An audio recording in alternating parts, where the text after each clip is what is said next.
దీంతోని నెక్కేసి బాగా అసలు ఎత్తి తిప్పినా కానీ డ్రైవింగ్ చేసేటప్పుడు కూడా ఈ సైడ్ తిప్పినా కానీ మీరు బైక్ యూజ్ చేస్తారా, కార్ యూజ్ చేస్తారా? రెండు యూజ్ చేస్తారా? నడుము దగ్గర ఎప్పుడైనా నొప్పి అనిపిస్తూ ఉంటుందా మీకు? ఎప్పుడన్నా మామూలుగా అయితే ఏమి ఉండదు. ఒకసారి అలా వెనక్కి తిరగండి. మీ చేతితో మీరే చూపించండి ఎక్కడో కరెక్ట్గా నాకు. మీ మెడ దగ్గర ఎక్కడ నొప్పి ఉంటుంది మీరే చూపించండి. అక్కడి నుంచి పొడిచినట్టు ఉంటుందా లేకపోతే నొప్పిగా ఉంటుందా? పొడిచినట్టు ఉంటుందా, నొప్పిగా ఉంటుందా?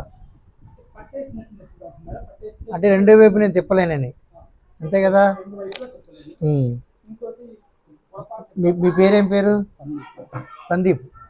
నేను మీరు అలా వెళ్ళిపోతుంటే కేకేసాను అనుకోండి, ఇలా మెడ తిప్పి చూస్తారా లేకపోతే లేదే కొంచెం నాకు టైట్గా ఉంది కొంచెం తిరిగి చెప్దాం అనుకుంటారా? కొన్నిసార్లు అయితే కనుక నాకు అసలు పూర్తిగా తిప్పడానికి కుదరదు, ఇది ఇట్లా వరకే ఉంటుంది. ఇంకొకటి ఎప్పుడన్నా పొరపాటు తలకి అన్న వంగేటప్పుడు తలకి